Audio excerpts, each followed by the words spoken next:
السلام علیکم فرینڈز، کیسے ہیں آپ سب؟ امید کرتی ہوں آپ سب خیریت سے ہوں گے۔ آج ہم جس موضوع پہ بات کرنے جا رہے ہیں اس موضوع کا نام ہے تقدیر۔ عقیدہ تقدیر یہ ہے کہ دنیا میں جو کچھ اب تک ہوا ہے اور جو کچھ ہو رہا ہے اور آئندہ جو کچھ ہوگا وہ اللہ تعالیٰ کے فیصلہ ازلی کے مطابق ہوا ہے، ہو رہا ہے اور ہوتا رہے گا، یعنی جیسا جیسا ہونے والا تھا اور جیسا ہم کرنے والے تھے اس نے اپنے ازلی علم کے مطابق لکھ دیا، کیونکہ ارشاد باری تعالیٰ ہے کہ ہم نے ہر چیز کو اندازے سے پیدا کیا، اور ایک مقام پر فرمایا کہ اللہ تعالیٰ نے ہر چیز کے لیے تقدیر بنائی ہے، یعنی اندازہ لگا کر رکھا ہوا ہے۔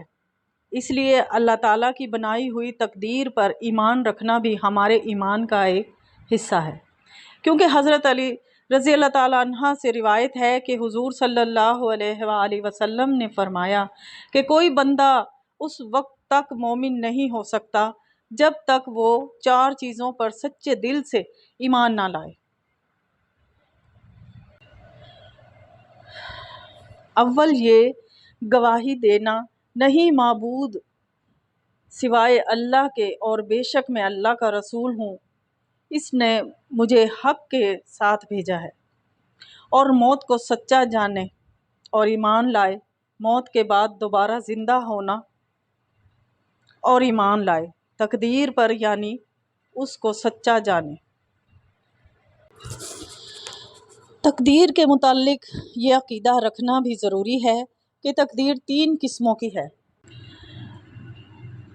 مبرم حقیقی، یہ وہ تقدیر اور قضا ہے جو کسی صورت نہیں ٹل سکتی۔ اللہ تعالیٰ کے محبوب اور مقبول بندے اس تقدیر کے بارے میں خدا تعالیٰ کی بارگاہ میں کچھ عرض کرتے ہیں تو انہیں فوراً اس خیال سے روک دیا جاتا ہے، جیسے فرشتے جب حضرت لوط علیہ السلام کی قوم پر عذاب لے کر آئے تو حضرت ابراہیم خلیل اللہ علیہ السلام قوم لوط سے عذاب اٹھانے کے بارے میں اپنے رب سے جھگڑنے لگے۔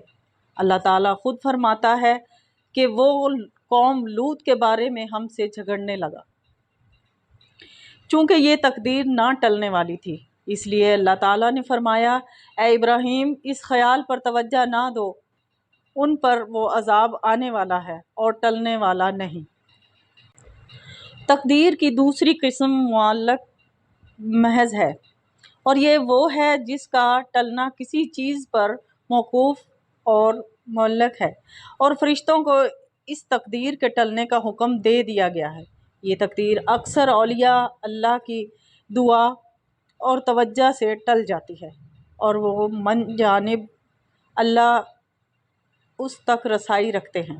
حدیث پاک میں اسی تقدیر کے بارے میں فرمایا گیا ہے کہ تقدیر کو صرف دعا ہی ٹال سکتی ہے۔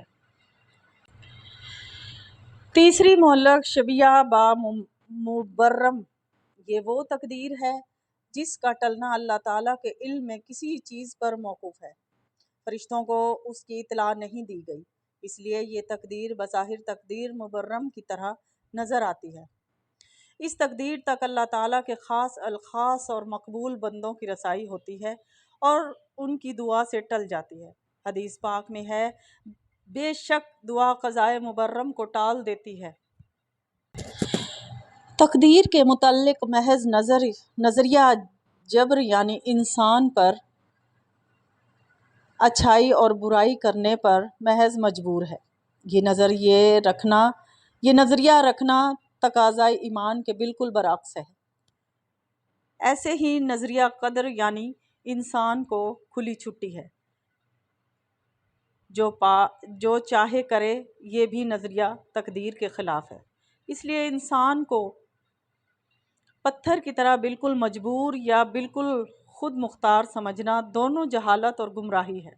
اللہ تعالیٰ نے انسان کو ایک کام کرنے اور نہ کرنے کا اختیار دیا ہے، اس لیے اس کے لیے ساتھ عقل اور تمیز بھی عطا کی ہے تاکہ اچھے اور برے اور نفع و نقصان کو پہچان سکے،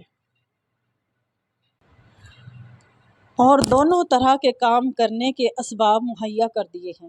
اب انسان چاہے تو اپنی مرضی سے اچھا کام کرے اور چاہے تو مرضی سے برا کام کرے۔ اچھے کام پر ثواب پائے گا اور برے کام پر اللہ تعالیٰ کا عذاب دنیا میں ہوگا اور اس کی سزا پائے گا۔ برے کاموں کو کرنے کے بعد تقدیر کی طرف منسوب کرنا یا یہ کہنا کہ برائی میرے مقدر میں لکھی تھی لہٰذا برا کام میں نے کرنا ہی تھا، بالکل تقاضۂ ایمان کے خلاف ہے اور ناجائز ہے، کیونکہ برائی عموماً انسان اپنے نفس کی خواہشات پر کرتا ہے۔ اس کے بارے میں یہ عقیدہ رکھنا چاہیے کہ نامعلوم کہ اطاعت الہی میں کون سی کمی ہو گئی ہے جس کی بنا پر اس کا نفس برائی میں ملوث ہو گیا۔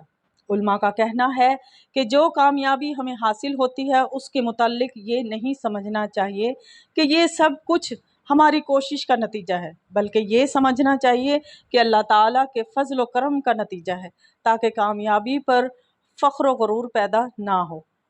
ایسے ہی اگر کوشش کے باوجود کوئی کام نہ ہو تو بھی اللہ تعالیٰ کی حکمت سمجھنا چاہیے۔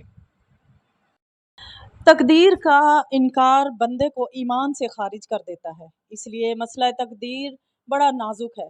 کسی صورت میں اللہ تعالیٰ پر گلہ نہیں کرنا چاہیے، بلکہ تقدیر کے ساتھ تعلقات رکھنے میں بھی درست نہیں۔ حضرت عبداللہ بن عمر رضی اللہ تعالیٰ عنہ سے روایت ہے کہ ہمارے نبی اکرم صلی اللہ علیہ وآلہ وسلم ارشاد فرمایا تقدیر کے منکر اس امت کے مجوسی و آگ پر پوجنے والے ہیں، اگر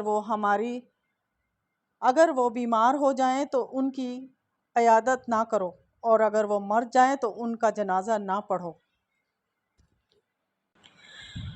قضاء و قدر کے مسائل عام عقل سے بالاتر ہیں، البتہ مشاہدہ یا روحانی کشف کے ذریعے تقدیر کے مسائل بالکل عیاں ہو جاتے ہیں۔ اس لیے عام طور پر تقدیر کے مسائل میں الجھنے کو اچھا قرار نہیں دیا گیا۔ یہ تقدیر کے امور کو ہر وقت زیر بحث بنائے رکھنا ہلاکت اور نامرادی کی دلیل ہے۔